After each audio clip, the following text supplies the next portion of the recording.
আলহামদুলিল্লাহি রাব্বিল আলামিন ওয়াসসালাতু ওয়াসসালামু আলা সাইয়্যিদিল মুরসালিন ওয়া আলা আলিহি ওয়া আসহাবিহি আজমাইন। সুধী দর্শক মণ্ডলী, দেশে বিদেশে গ্রামে গঞ্জে যে যেখানে বসে আমাদের অনুষ্ঠান দেখছেন, সবাইকে জানাচ্ছি ইসলামের আদর্শ ও চেতনা ভিত্তিক ধর্ম জীবনের আজকের চিঠিপত্রের জবাব অনুষ্ঠান থেকে আন্তরিক মোবারকবাদ, প্রীতি, শুভেচ্ছা ও ভালোবাসা। সুধী দর্শক মণ্ডলী, আল্লাহ রাব্বুল আলামিন মানবতার মুক্তির দিশারি মহাগ্রন্থ আল কুরআনুল কারীমের মধ্যে ইরশাদ করেছেন, কুল্লাউ কানাল বাহরু মিদাদাল লিকালিমাতি রাব্বি লানাফিদাল বাহরু ক্বাবলা আন তানফাদা কালিমাতু রাব্বি ওয়ালাউ জিনা বিমিসলিহি মাদাদা। বলো, আমার রবের মহিমা যা রয়, লিখিবার কালি যদি সমুদ্র হয়, অবশ্যই সমুদ্র শেষ হবে সেখানে, অনুরূপ সমুদ্র যদি সাহায্যে আনে, তবুও মহিমা সকল লিখিয়া যাহার, শেষ করা যাবে না কভুও তাহার।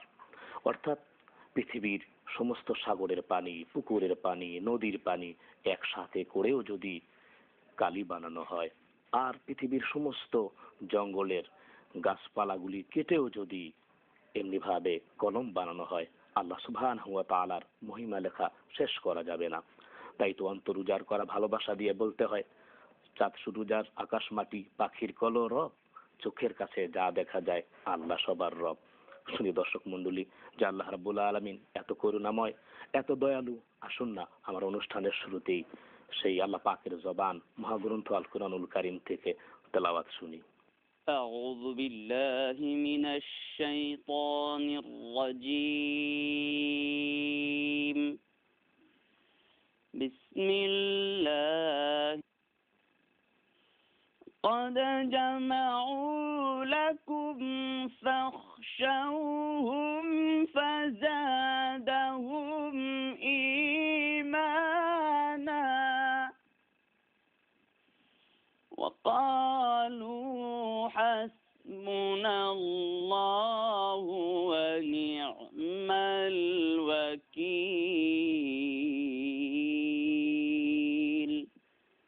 صدق الله العظيم.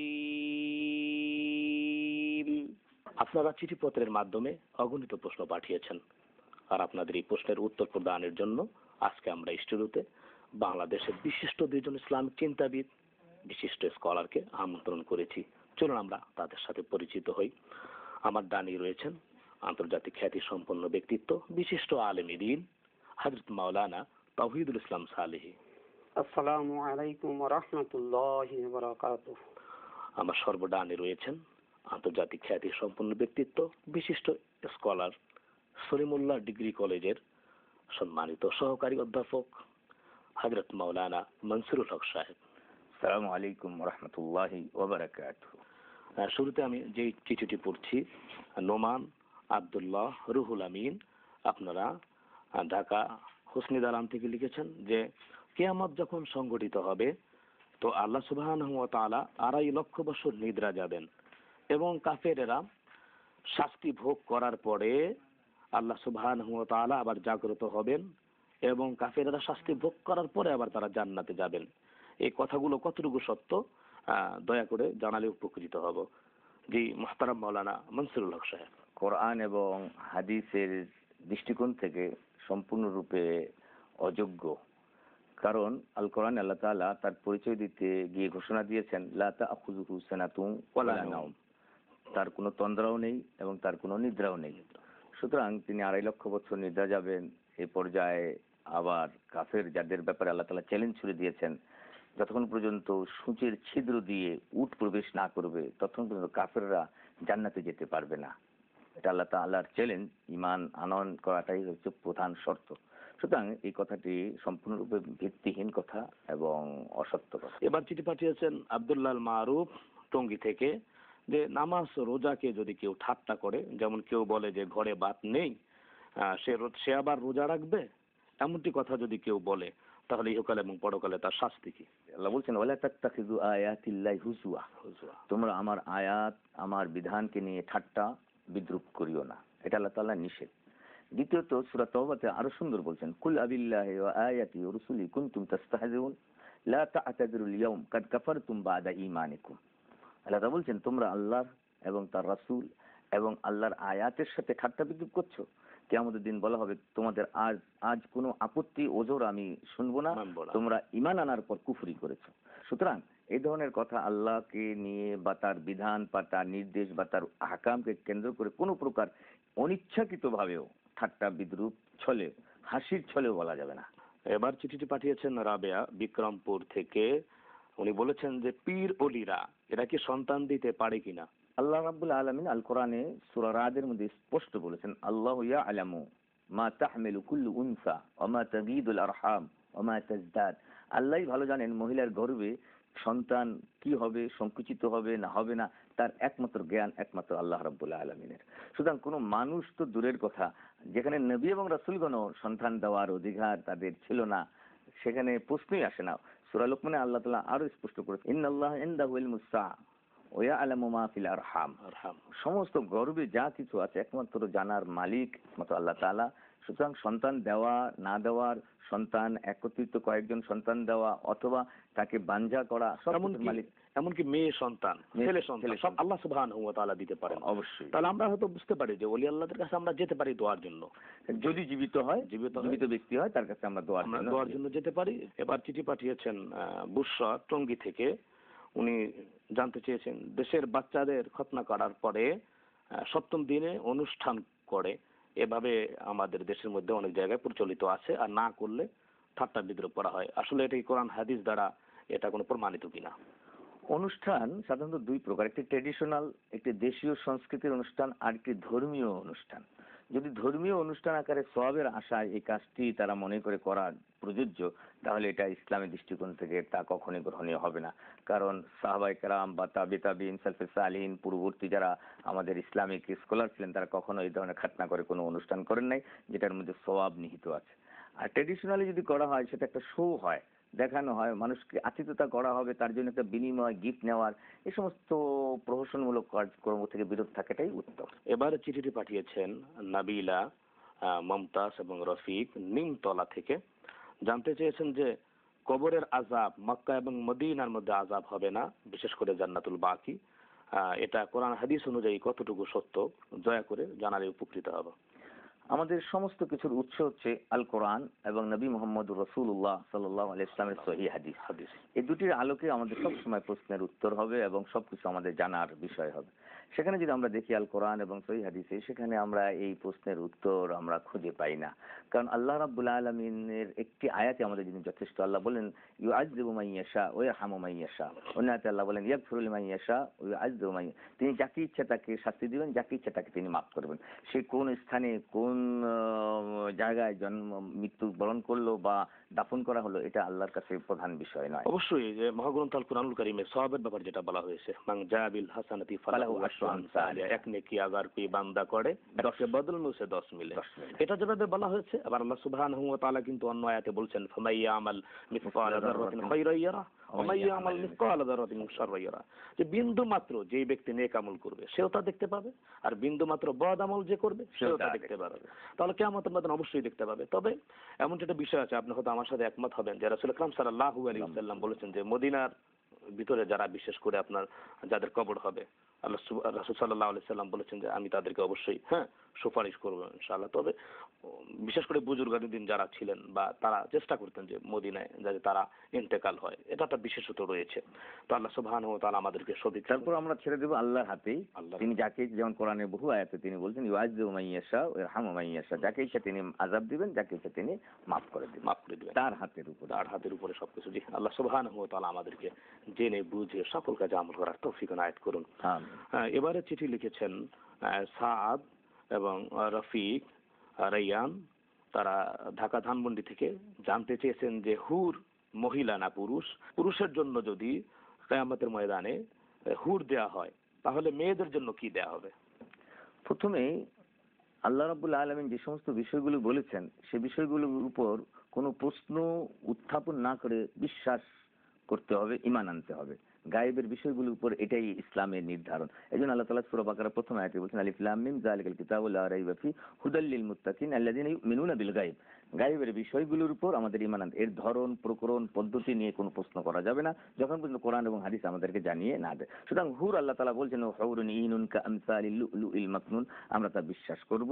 এখন তারা পুরুষ না তারা নারী এই বিষয়ে আমাদের প্রশ্ন করার কোনোই না। তারপরে হয়তো আমি আপনার সাথে যে ব্যাপারে হয়তো এই ব্যাপারে একমত হতে পারছি না, যেহেতু এর জন্য আমি বলছি, কারণ হুরকে দেওয়া হবে যারা পুরুষ আছেন তাদেরকে হুর দেওয়া হবে। হুর মূলত মহিলা, আর জান্নাতের মধ্যে মানে আপনার মহিলা যারা থাকবেন তো তাদেরকে আলহামদুলিল্লাহ যা যা স্বামীর সাথে দেওয়া হবে। এমন যদি কারো বিয়ে না হয়, দুনিয়ার মধ্যে বিয়ে হলো না, তো বিয়ে যদি কারো না হয় আল্লাহ সুবহানাহু ওয়া তাআলা তাদেরকে বলবেন দেখো কোন পুরুষ তোমাদের পছন্দ হয়। আর যদি পছন্দ যদি না হয় আল্লাহ রাব্বুল আলামিন সৃষ্টি করবেন, বলবেন যে দেখো পছন্দ হয় কিনা, তো আল্লাহ রাব্বুল আলামিন তাদের সাথে হয়তো বিয়ে পড়িয়ে দিবেন। সেখানে যা চাইবে তাই পাবে। এইবার চিঠি লিখেছেন ফাহিম বংশাল থেকে, নাবালক সন্তান যদি মারা যায় তারা কি জান্নাতে যাবে না জাহান্নামে যাবে? ইসলামের দৃষ্টিকোণ থেকে নাবালক অপ্রাপ্ত বয়স্কদের উপর হুকুমের বিধান রহিতকরণ করা হয়েছে। আল্লাহ নবী বলেন রুফিয়ান উম্মতি সালাসা, আমার 3 উম্মত থেকে বিধানকে উঠিয়ে নেওয়া, পাগল, নিদ্রারত ব্যক্তি এবং অপ্রাপ্ত বয়স্ক ছেলে বা মেয়ে। সুতরাং স্বাভাবিকভাবেই অপ্রাপ্ত বয়স্ক যদি ইন্তেকাল করেন সে ইনশাআল্লাহ বেহেশতের মধ্যে গেলমান হিসাবে তারা বসবাস করবেন এবং বেহেশতবাসীদেরকে তারা আপ্যায়ন করবেন, যেভাবে আল্লাহ তাআলা বলছেন ওয়াতুফু আলাইহিম বিলদানুম মুখাল্লাদুন। এখন ব্যাপারটা হচ্ছে যদি সে মুসলমান না হয়, অমুসলিম হলেও যাবে? জি, কারণ আল্লাহ নবী বলছেন কুল্লু মাউলুদিন ইউলাদু আলাল ফাতরা, প্রত্যেক জন্ম গ্রহণ করে প্রত্যেক সন্তান ইসলামের উপর। এবারের চিঠি লিখেছেন মোহাম্মদ জায়েদ মিটফুট থেকে, যে মুর্দাকে কবরে যখন সবাই রাখার পরে 40 কদম যখন যায় তো 2 জন ফেরেশতা সওয়াল জবাবের জন্য আসে। এখন আমার প্রশ্ন হচ্ছে 1000 মুর্দা যদি এক সময় দাফন করা হয় তাহলে এই 2 জন ফেরেশতা কিভাবে তার দায়িত্ব পালন করবে, দয়া করে জানাবেন। বিষয়টা সবসময় মনে রাখতে হবে, আল্লাহর ক্ষমতা, আল্লাহ তাআলা অসীম ক্ষমতার অধিকারী, তিনি যা ইচ্ছা তাই করেন। আল্লাহ বলেন ফাআলুল লিমা ইউরিদ, আমি যাহা চাই তাই হয়। তাছাড়া কবরের পরবর্তী অবস্থানটা এমন সেটা আমরা জানবো না, একমাত্র আল্লাহ তাআলা বলছেন আল্লাহাকুমুত তাকাসুর হাত্তা যুরতুমুল মাকাবির কাল্লা সাউফা তাআলামুন, সুতরাং অতি শীঘ্রই তোমরা তার পরিণাম জানতে পারবে। সুতরাং সেটা আল্লাহর প্রত্যয় বলা হয়। সুতরাং সে বিষয়টা আল্লাহর হাতে। আল্লাহ তাআলা এমন যে কিছু সৃষ্টি করতে হলে তাকে বলতো ইন্নামা আরাদা আন ইয়াকুন শাইআন ইযা আরাদা আন ইয়াকুলা শাইআন ফায়াকুলু লাহু কুন ফায়াকুন। সুতরাং মহান রব্বুল আলামিন 1000 কেন 1,00,000 লোকও নিমিষের মধ্যে ওইভাবে ব্যবস্থা করতে।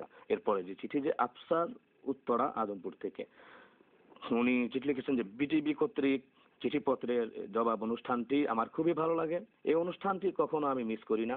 যে অত্যন্ত ধন্যবাদ আপনাকে। আমার প্রশ্নটি হচ্ছে, লোকমুখে অনেক শুনেছি যারা কখনো দাড়ি কাটবে না তারা নাকি পরকালে লাইলি মজনুর বিয়ের বরযাত্রী হবে, কথাটা কতটুকু সত্য জানালে উপকৃত হব। আসলে দাঁড়িয়ে রাখা একটা সুন্দর আমল। রাসূল সাল্লাল্লাহু আলাইহি সাল্লামের কয়েকটি বিশেষ আমলের মধ্যে নিদর্শনের মধ্যে দাঁড়িয়ে রাখা একটা সুন্দর আমল। এই আমলের মাধ্যমে আল্লাহ রাব্বুল আলামিন খুশি হয়ে তাকে আরশ আজিমের নিচে স্থান দিবেন যদি প্রথম থেকে সে দাঁড়িয়ে রাখে। আর উনি আশ্রয় পাবেন। কিন্তু দাঁড়িয়ে রাখার পরে আল্লাহ তার উপর সন্তুষ্ট তার সুনিশ্চিত করবেন, কিন্তু দাঁড়িয়ে রাখলে পরে যে সে ওই লাইলি মজনুর বিবাহ খাবেন বা বিবাহ বরযাত্রী হবেন এমনটি কোরআন ও হাদিস শরীফে আমরা পাইনি।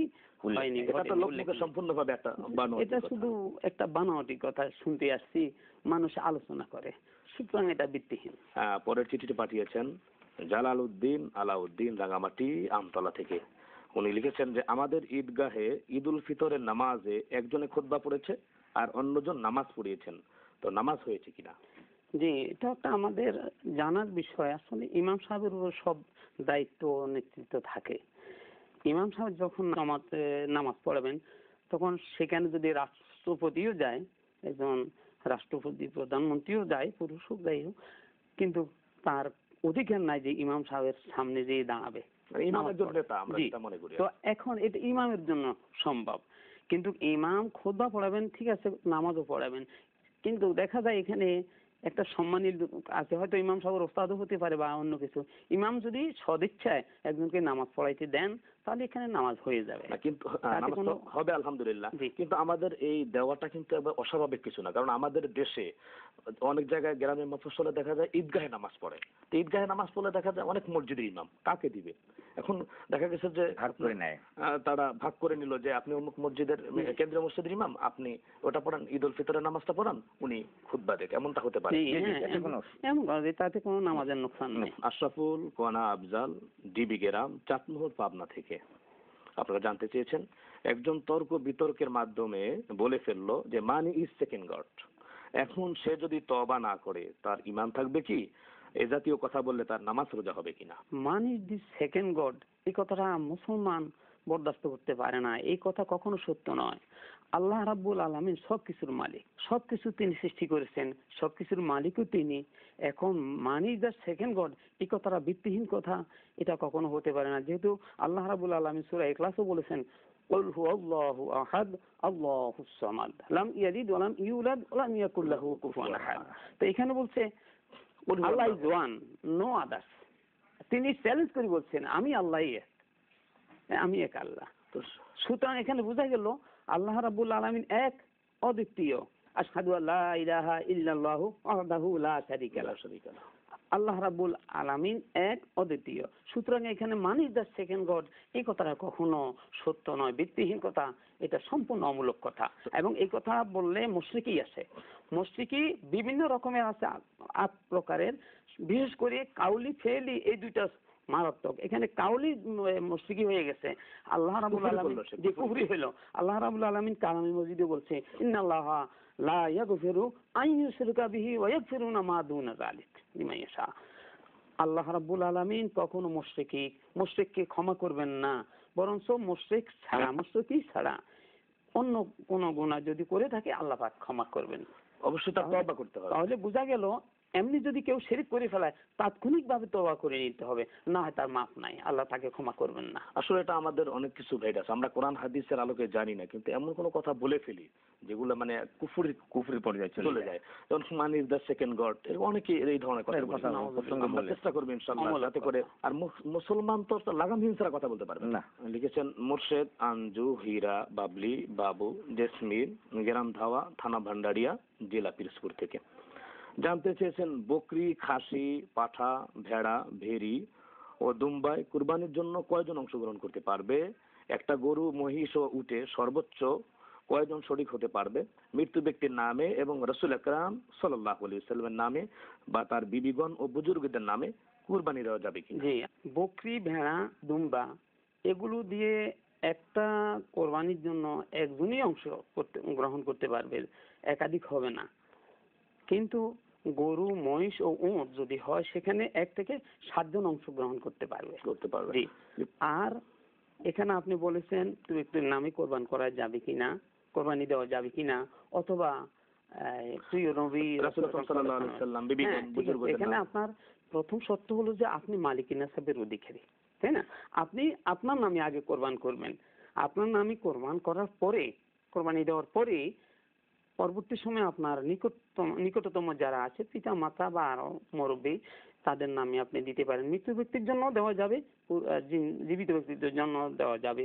এবং প্রিয় নবী হযরত রাসূলুল্লাহ সাল্লাল্লাহু আলাইহি সাল্লাম সম্মানের, সকলের সম্মানের অধিকারী আমাদের প্রিয় সুলতান নামও দেওয়া যাবে, অসুবিধা নয়, অযৌক্তিক নয়। এখানে যে বিষয়টি আসছে আপনার সাথে শেয়ার করতে চাই, যে বিষয়টি হচ্ছে যে আমরা এই যে বিবিদের নামে, তারপর রাসূল সাল্লাল্লাহু আলাইহি সাল্লামের নামে, মূলত তাদের নামে দিচ্ছি না, আমরা তো মূলত এটা দিচ্ছি নামে হবে তো আল্লাহর জন্য। কুল ইন্না সলাতি ওয়া নুসুকি ওয়া মাহইয়ায়া ওয়া মামাতি লিল্লাহি রাব্বিল আলামিন। এবং আল্লাহ রাব্বুল আলামিন অন্যত্র বলছেন যে আমি তোমাদের এই গরু বা গোশত অথবা রক্ত দিয়ে কি করব, লা ইয়ানালুল্লাহু লুহুমুহা ওয়া লা দিমাউহা ওয়ালাকিন ইয়ানালুত তাকওয়া মিনকুম। তাহলে বোঝা গেল যে আমরা অবশ্যই আল্লাহর জন্য করব। সাল্লি রাব্বিকা ওয়ানহার, যে আমরা আল্লাহর জন্য অবশ্যই করব, কিন্তু ওনাদের যাতে করে রূহের মাধ্যমে সওয়াব পৌঁছে যায় বা ওনারা যাতে শরীক হলো আর কি। এবারে চিঠিটি পাঠিয়েছেন জুলমত লেহাস মকবুল রফিক, আশুলিয়া শুটিং বাড়ি, ঢাকা থেকে।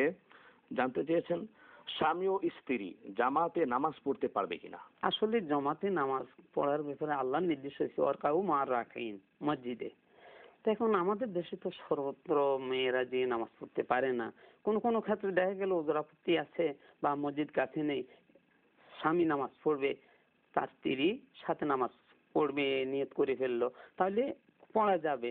স্বামী থাকবে সামনে, স্ত্রী থাকবে পিছনে, পাশাপাশি নামাজ হবে না। পাশাপাশি যদি দাঁড়িয়ে যায় স্ত্রী, তাহলে স্বামীর নামাজ একজন থাকে তাহলে পিছিয়ে থাকবে। হ্যাঁ, পিছনে থাকবে। আচ্ছা, আর একটা বিষয়ে দর্শকদের পক্ষ থেকে জানতে চাচ্ছি, এখন হাজবেন্ড সামনে গেল, নিজে ওয়াইফ পিছনে আছে, এখন ওয়াইফের সাথে তার ছেলে মেয়েরাও কি পড়তে পারবে কিনা, জামাতে অংশগ্রহণ করতে পারবে কিনা? ছেলে পেলে ছোট হোক আর বড় হোক, ছেলে পেলে আপন। এই জন্য পিছনে নিয়ম আসলে প্রথম মুরব্বীরা, তারপরে ছেলেরা, এরপরে মহিলারা। কিন্তু এমনটি যদি নাও হয়ে তাকে নিজের আপন ছেলে যদি হয়, তাহলে পাশে দাঁড়ালে নামাজ হয়ে যাবে। চিঠি লিখেছেন ফিরোজ ফারিনা ফাহিম নূপুর, Mirpur 10 number C block, Bowbazar, Dhaka থেকে। জানতে চেয়েছেন, যদি কেউ নৌকায় বা স্টিমারে, রেলগাড়িতে বা জাহাজে কেবলা ঠিক করে কেবলার দিকে মুখ করে নামাজ পড়তে দাঁড়ায় এবং পরে নৌকা, স্টিমার, রেলগাড়ি, জাহাজ ইত্যাদি যদি ঘুরে যায়, এমত অবস্থায় সে যদি নামাজ আদায় করে ফেলে, তাহলে তার নামাজ হবে কি?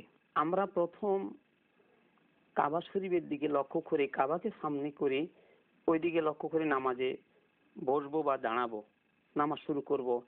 এমত অবস্থায় নৌকা, লঞ্চে, গাড়িতে থাকার কারণে যদি এদিক সেদিক হয়ে যায়, আর যদি নামাজি ব্যক্তি সম্ভব মতো সে বুঝে যে আমি একটু এদিক সেদিক হতে পারবো, তাহলে সময়মতো হলে ভালো। আর যদি নাও হয়, তার নামাজ হয়ে যাবে, যেহেতু সে কাবামুখী হয়ে নামাজ শুরু করেছে। বাসে যখন আমরা যাই, তখন দেখা গেল যে বাসে মাঝখানেও সে দাঁড়াতে পারবে না, আর দাঁড়ালে সে অ্যাক্সিডেন্ট হতে পারে, আর বসবে, এখন সে আজান হলো, এই অবস্থা সে কি করবে? হ্যাঁ, আমরা যখন মক্কা শরীফ যাই, দেখেছি আমি যে চেয়ারে বসলাম, আমার সামনে চেয়ার আছে, চেয়ারের সামনে থেকে একটু পিছনে সামান্য একটা কিছু এই কাঠের মতো আছে, ওটার উপরে আমরা এই ইশারায় সেজদা রাখি আর কি।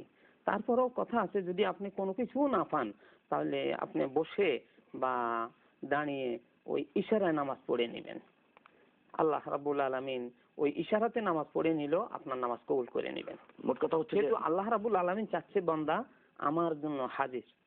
মোট কথা হচ্ছে যে আমাদের নামাজ পড়তে হবে, নামাজ পড়তেই হবে। যে সুধী দর্শক, আসলে আমরা শুনছিলাম অত্যন্ত প্রাণবন্ত ভাবে দুইজন স্কলারের মুখ থেকে প্রশ্নের অনেক উত্তর। আপনারা অনেক প্রশ্ন পাঠিয়েছিলেন। আমিও আসলে শেষ প্রশ্নটি যেটা ছিল যে নামাজের বিষয়টি, অবশ্যই নামাজ পড়তে হবে। আল্লাহ রাব্বুল আলামিন বললেন, উতলু মা উহিয়া ইলাইকা মিনাল কিতাবি ওয়া আকিমিস সালাহ ইন্নাস সালাতা তানহা আনিল ফাহশাই ওয়াল মুনকার ওয়া লাযিকরুল্লাহি আকবার ওয়াল্লাহু ইয়ালামু মা তাসনাউন। আল্লাহ সুবহানাহু ওয়া তাআলা বললেন, আল্লাহ রাসূলকে, নাজিল হলো তোমাতে যাহা, তিলাওয়াত করিতে থাকো তুমি যে তাহা। নামাজ কায়েম করো নিয়ম মতো, নিশ্চয়ই এটা হয় অধিকতর। আর নামাজ কায়েম করো নিয়ম মতো, নিশ্চয়ই অশ্লীল কাজ থেকে রাখে যে বিরত। আল্লাহর জানা আছে তোমরা যা করো। আসলে নামাজ আমাদের গুরুত্বপূর্ণ একটি বিষয়। আমরা যদি আসলে নামাজ পড়তে পারি, আল্লাহ রাব্বুল আলামিন নিজেই বলেছেন ইন্নাস সালাতা তানহা, ইন্না এখানে অত্যাবশ্যকীয়, অপরিহার্য বোঝানোর জন্য বলা হয়েছে। যদি নামাজ পড়ে, সে চরিত্রের মাধ্যমে গুণে গুণান্বিত হবে। আর নামাজ অবশ্যই দরকার, নামাজ ছাড়া আমরা জান্নাতে যেতে পারবো না, এর জন্য অবশ্যই আমাদের নামাজ দরকার। সেই দর্শক মন্ডলী, এইবার আপনাদেরকে জানিয়ে দিচ্ছি আমাদের কাছে চিঠি দেওয়ার ঠিকানা। প্রযোজক ধর্ম ও জীবন, কক্ষ নম্বর 223, বাংলাদেশ টেলিভিশন ভবন, রামপুরা, ঢাকা। সেই দর্শক মন্ডলী, আগামী অনুষ্ঠান দেখার আমন্ত্রণ জানিয়ে আপনাদের সুস্বাস্থ্য কামনা করে আমি অলিউল্লাহ পাটোয়ারি এখানে বিদায় নিচ্ছি। আল্লাহ হাফেজ।